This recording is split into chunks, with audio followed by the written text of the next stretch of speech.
Wow, guys, I got a new video about to react to, and Coulter went on the view and she completely destroyed them with facts, and the only thing they could do was reply back with emotion, like always. So I need you guys to stick along to the back end of the video to see what I gotta say about it. But right now, I need you guys to like, comment, subscribe if you're new, and as always, let me know what to react to. About to get right to it. I need you to tell me what you're trying to say in this book, because we don't know what you're trying to say.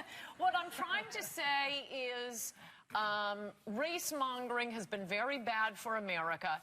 Liberals use it to promote causes that have nothing to do with blacks and, in fact, harm blacks. And that excellent lead-in you just gave about O.J., I mean, I think that was the moment, having lived near New York City in the 70s and 80s, which was the golden era. It was like Trayvon Martin and Duke lacrosse case every day. With the O.J. verdict, white America said, that's it, the white guilt bank is shut down, and that ended up being the best thing that ever happened to black Americans. What are you talking about?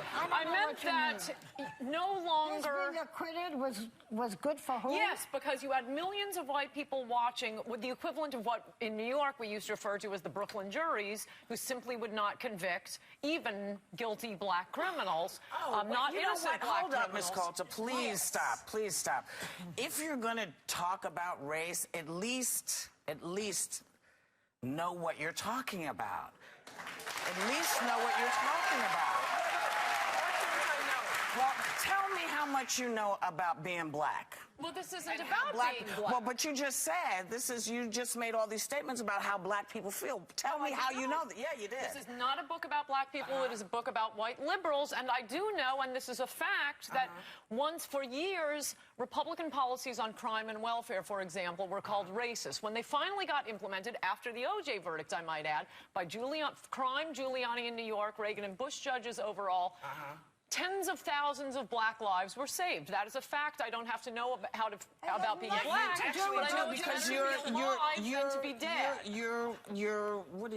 facts are just a little shaky. I mean, you're saying that because black people, because liberals are what? Because liberals have abandoned black people now because.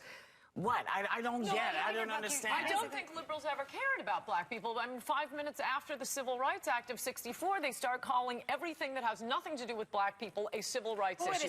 Abortion on demand, homeless rights. So are you saying that liberals don't care about black people? Then are you saying Republicans embrace us in a warm, fuzzy blanket? We're not embraced back. But yeah, we tried to. So wait a minute. So the Southern strategy was a white liberal thing? No, it was a Republican thing. No. And also, Newt Gingrich calls President Obama the food stamp president. That's not racist? Chapter. Wait a second. Do you really think that was? Do you believe it was racist for Newt to say that the president is a food stamp president? Well, he Can you wouldn't dive say into it that? if we could just skip, I'm not a big fan of Newt, so we could just skip that for a second and get to the Southern strategy. Yeah. Because I've specifically disproved it. It's an absolutely liberal folklore. Republicans were winning the South since 1920. It was the outer states of the South. It was Texas, Tennessee, Kentucky, Virginia. Voting. What are you talking about? We weren't allowed Who to was trying vote. to get them to vote? Republicans were. Yeah, and the first black congressmen were all Republicans. And the first black governor was a Republican. You're talking about way back. Wow, guys, what you just witnessed is what happens when you bring race and Democrat, Republican up to someone that doesn't understand them. It's obvious that the host on The View will never let you finish your point. They're just like Whoopi. She tried to throw her race card out there to play victim. And then when I say something like that, I get looked at as I'm the Uncle Tom. I honestly believe when most people throw that card out, they're playing victim. Let me know what you guys think about the video and what do you guys think about race. Don't forget to like, comment, subscribe if you're new. And as always, let me know what to react to.